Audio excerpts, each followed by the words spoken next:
मैं तो इकरार किया, शुक्रिया अदा किया।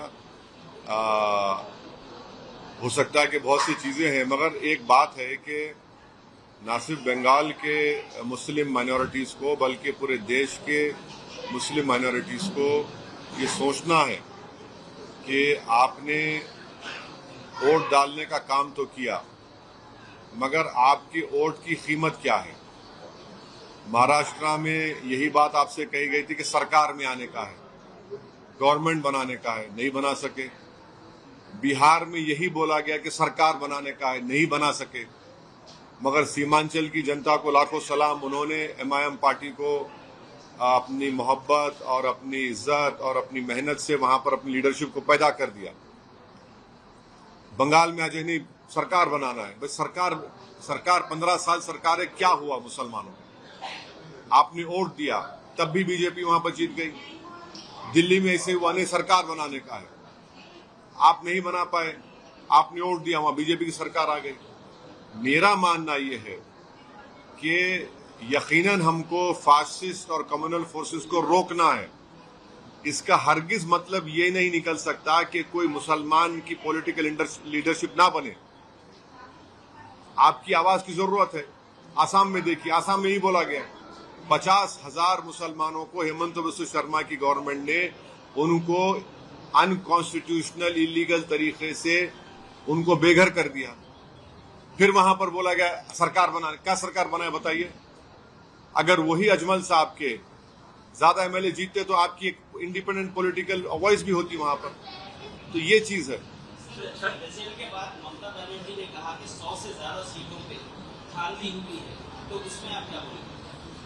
अब वो बताए, आप लोगों को प्रूफ करें कहां धांधली हुई, उनको वो बता सकते हैं, क्योंकि वो तो 15 साल से सीएम रही हैं। अब वो आप लोगों को बताए क्या क्या हुआ, क्या नहीं हुआ। मेरा मानना यह है कि एक वजह एसआईआर भी थी, मगर ममता बनर्जी 15 साल से सरकार में थी और वो देख रही थी कि बिहार में एसआईआर का क्या हुआ। तो उनकी पार्टी ने, उनकी सरकार ने जितने नाम कटे गए, उनको हेल्प क्यों नहीं किया आपने? आप सुप्रीम कोर्ट चले गए, एक सिंबोलिज्म था वो। हैदराबाद में हम लोगों ने, आप देख रहे हैं हमारे ऑफिस में कितने लोगों को हम हेल्प कर रहे हैं यहां पर। आप तो सत्ता में थे ना, आप तो कर सकते थे। आप कोर्ट को गए, ठीक है, ड्राफ्ट लिस्ट से पहले आप क्या क्या नहीं करना था, चाहिए था आपको। आज भी हम कह रहे हैं कि एसआईआर को सिटीजनशिप से जोड़ना ये गलत है।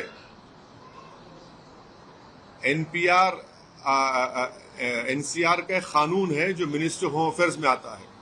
तो मैं आपके जरिए से जहां जहां अब एसआईआर होने वाला है वहां की आवाम से अपील करूंगा कि आप अपने मैपिंग करवाइए और सही तरीके से स्पेलिंग मिस्टेक्स होने मत दीजिए।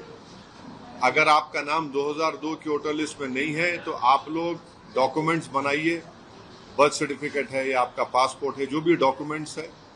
और महाराष्ट्र में और तेलंगाना में तो हमारे हेल्प डेस्क सेंटर्स चल रहे हैं और 9 तारीख के दिन औरंगाबाद में मैं खुद जा रहा हूं। वहां पर हम लोग जो एक नया सिस्टम जो क्रिएट करें उसका हम लॉन्च करेंगे ताकि वोटर्स को आसानी हो मैपिंग कराने में। उसके बाद देखिए, ड्राफ्ट लिस्ट आने के बाद मुश्किल हो जाता है। और अंडर एस्टिमेट मत करिए, सिर्फ वोट डालने का मसला नहीं है, इसका ताल्लुक आपकी सिटीजनशिप से है। तो ये चीजें हैं। और साथ ही साथ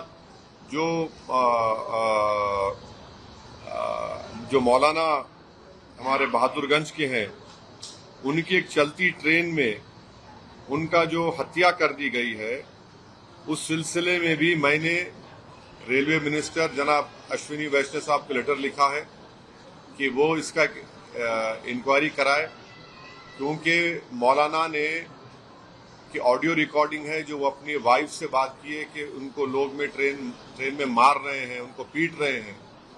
और बरेली पुलिस के पास भी कल मरहूम मौलाना की वाइफ गई थी, बेवा गई थी, वो वहाँ के एमआईएम के लीडर्स के साथ। उन्होंने बाद तक कंप्लेन भी दिया, एक एफआईआर भी इशू हुआ। मगर हम ये डिमांड करते हैं कि रेलवे मिनिस्टर जनाब अश्विनी वैष्णव साहब और रेलवे प्रोटेक्शन, रेलवे की पुलिस और बरेली की पुलिस इसको मर्डर के तौर पर देखें और जस्टिस करें। ये एक खुली मिसाल है, ये हेट क्राइम है। मौलाना का मर्डर हुआ है ट्रेन में, ये हेट क्राइम है और इसकी इंडिपेंडेंट इन्वेस्टिगेशन होनी चाहिए। और रेलवे पुलिस और रेलवे अथॉरिटीज के पास पूरा रिकॉर्ड होगा कि उस कंपार्टमेंट में जिसमें मौलाना थे कौन कौन पैसेंजर थे उसमें, और उनको अरेस्ट करना चाहिए, इंक्वायरी नहीं चाहिए, सख्त से सजा होनी चाहिए और मौलाना की मौत को रायगा नहीं जाना देना चाहिए। वो उन्होंने जो हरकत की है उनको कानून के जरिए सख्त सजा मिलनी चाहिए, तभी जाकर मौलाना को और उनके मौलाना की वाइफ को, उनके परिवार को जस्टिस मिलेगा। सर, हेमंत बिस्व शर्मा ने हाल ही में कहा कि जब मैं माइनॉरिटी से मिला, उनसे पूछा कि आपको डॉक्टर इंजीनियर चाहिए, आपको डॉक्टर इंजीनियर चाहिए या मदरसे, तो उन्होंने कहा कि मुझे रिप्लाई आया मुझे इंजीनियर और डॉक्टर चाहिए, तो मैंने मदरसों में ताला लगवा दिया। हेमंत बिस्व शर्मा को ये समझना चाहिए कि आपने 50,000 मुसलमानों को बेघर कर दिया। उनके सर पे से आपने एक छत को छीन लिया, एक झोपड़ी को छीन लिया। वो बच्चे क्या ना मदरसे को जा पाएंगे, ना डॉक्टर इंजीनियर कैसे बनेंगे? आप उनको डिस्प्लेस कर दिए, आप उनको selective community wise, religion wise target करें। क्या बात कर रहे हैं वो? क्या बोलते हैं वो? इतना हेट्रेड क्यों है उनको? जो लोग भारत के नागरिक हैं उनको आप भारत का नागरिक नहीं। और उन्होंने एक इंटरव्यू में बोला कि हम रात के अंधेरे में बांग्लादेश में उनको ढकेल दिए। या वो क्या भारत के फॉरेन मिनिस्टर हैं? वो बांग्लादेश से हम ताल्लुकात अच्छे करने की कोशिश कर रहे हैं और बांग्लादेश स्टेबल हो, बांग्लादेश से ताल्लुकात अच्छे हो, ये हमारे लिए नॉर्थ ईस्ट के लिए बहुत जरूरी है। बांग्लादेश में चाइनीज जाकर बैठ गए, बांग्लादेश में आईएसआई जाकर बैठ रहा है और वो नए फॉरेन मिनिस्टर बन चुके हैं और बोले कि रात के अंधेरे में हमने 1000 लोगों को ढकेल दिया बांग्लादेश में। कैसा ढकला आपने? क्या एमएचए ने उसकी इजाजत दी? मिनिस्ट्री ऑफ होम अफेयर्स में कमेटी होती है, वो कमेटी तय करती है, फिर वो फॉरेनर्स ट्रिब्यूनल को जाता, बताए फॉरेनर्स जजमेंट बताए। तो वो तो आर्बिट्रली माने मिनिस्टर ऑफ एक्सटर्नल अफेयर्स भी हो चुके हैं, एमएचए का रोल भी अदा कर रहे हैं और उससे हमारे भारत के बांग्लादेश के ताल्लुक खराब हो रहे हैं। तो ये सिर्फ डिस्क्रिमिनेशन और हेट्रेड के ऊपर ये काम कर रहे हैं वो। सर, असम, पुडुचेरी, वेस्ट बंगाल बीजेपी ने अपने कब्जे में ले लिया, जीत हासिल कर ली है। क्या अगले लोकसभा चुनाव में आपको लगता है इसका इन्फ्लुएंस पड़ेगा? अगले लोकसभा में तो 29 में है ना। पॉलिटिक्स तो एक डायनेमिक सिचुएशन डेवलप होता है। तो आप भारत की जनता पर आप ज्यादा आपका अंदाजा नहीं है। भारत की जनता बड़ी बाशऊर है और मुझे यकीन है कि 29 में जो हालात होंगे, अभी तो बहुत दिन बाकी है, समझे ना। पॉलिटिक्स में एक दिन भी बहुत दिन होता है, 24 घंटे बहुत टाइम होता है पॉलिटिक्स में। ओके, हाँ, कौन बोल रहे? हाँ, नहीं, क्या कौन पसंद कर रहे? नहीं, मेरा बोलना ये है कि मुस्लिम माइनॉरिटीज को यकीनन फासिस्ट कम्युनल फोर्सेस को हराना चाहिए, मगर आप अपने वोट से आप तो वोट डाल रहे हैं। हरियाणा में क्या हुआ? फिर आपने वोट डाला दिल्ली में यही बोल के वोट डाला कि सरकार बनाने का है। मुसलमान साहब, तो सरकार बनती नहीं है और आपका इंडिपेंडेंट लीडरशिप आपकी बनती नहीं है, बीजेपी जीतती है। महाराष्ट्र में ये बोले सरकार बनाना है, साथ दीजिए, आपने वोट दिया, क्या हुआ? आपका इंडिपेंडेंट लीडरशिप नहीं बनती है। फिर बिहार में ये यही बोला गया, मगर बिहार की सीमांचल की जनता को सलाम, उन्होंने बड़ी हिकमत से, बड़ी बहादुरी से एमआईएम के 5 एमएलए को कामयाब के लीडरशिप बना दी। ये सब, चाहे वो आम आदमी पार्टी हो, बंगाल में ममता बनर्जी 15 साल से, आप जाकर देखो मुस्लिम इलाकों में क्या हाल है वहां पर। क्या आपने इंसाफ किया उन लोगों के साथ? गुर्बत उनका मुकद्दर बना के रख दिया आप। और फिर मालदा मुर्शिदाबाद में लाखों में वहां पे मुसलमान माइग्रेशन करते हैं एज ए लेबर के तौर पर। फिर वही बोला गया नहीं, सत्ता बनाना है, पार्टी क्या बनाए? बीजेपी जीत गई।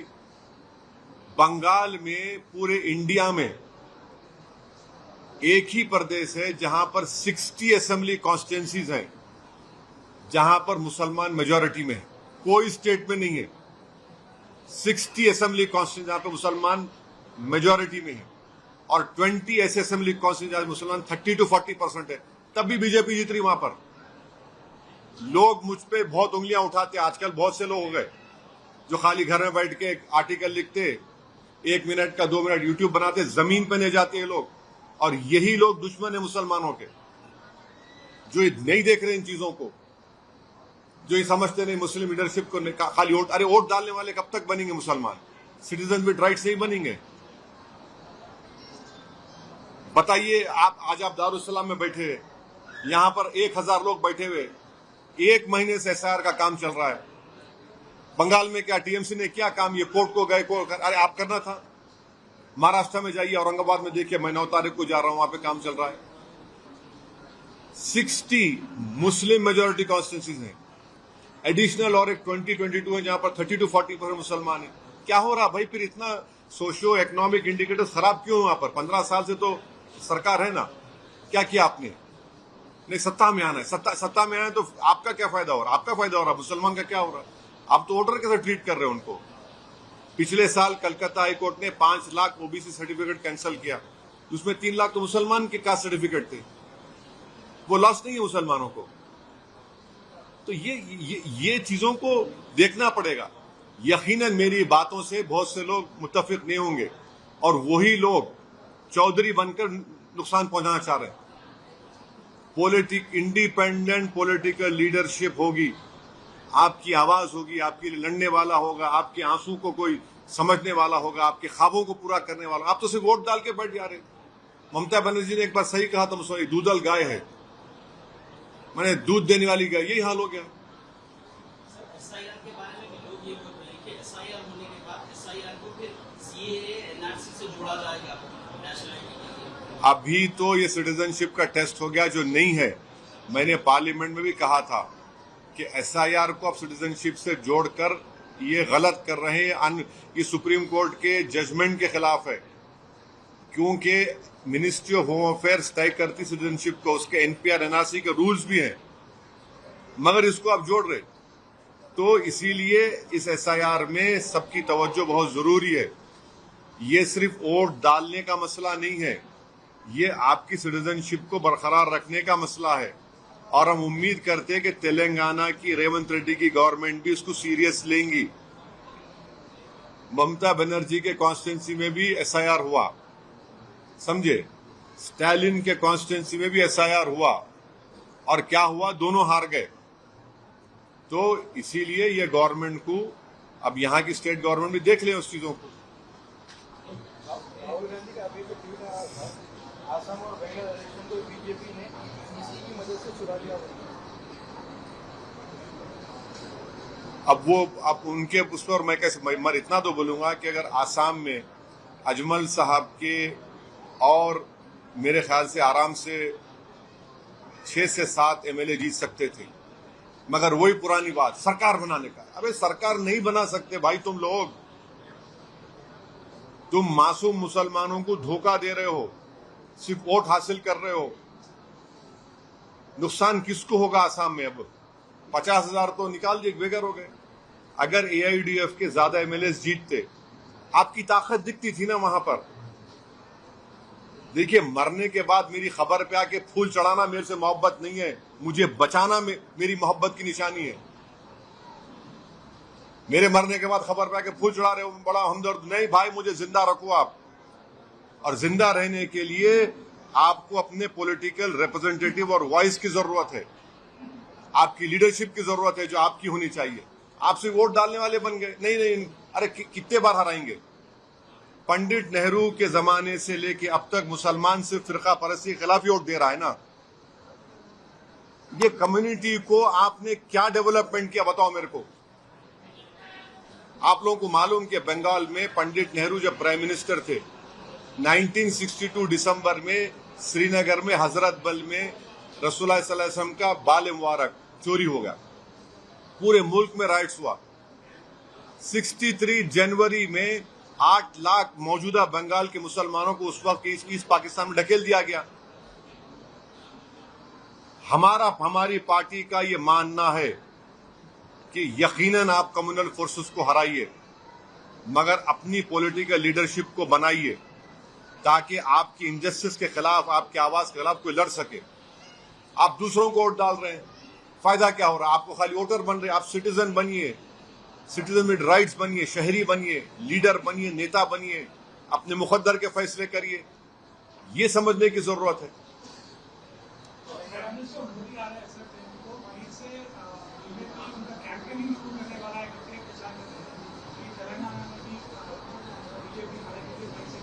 आ रहे आन दो, तेलंगाना में आना दे, प्राइम मिनिस्टर है उन्होंने आ रहे। हम उम्मीद करते हैं कि प्राइम मिनिस्टर जब आएंगे हैदराबाद को, वो मेट्रो के पैसे देंगे। जरा मेट्रो के फेज 2 के जरा पैसे देना चाहिए ना भाई, जरा दे, मेट्रो को दे दे आप। थोड़ा हमारा वो जो प्रोजेक्ट्स है उसमें थोड़ा पैसे दीजिए आप। अब जाहिर है, अब मेरे बोलने के बाद हम इतना दिए तुम एहसान नहीं कर रहे, इतना दिए एहसान नहीं कर रहे। तेलंगाना का पैसा भी गवर्नमेंट ऑफ इंडिया को जाता है। India is A union of states. आप यहां पर भी आप इंसाफ करिए तेलंगाना से। हाँ, सेंसस है, अभी तो हाउस होल्ड सर्वे हो रहा सितंबर तक, फिर उसके बाद उसका दूसरा अलग सर्वे होगा, तो उसमें हिस्सा लेना चाहिए सब।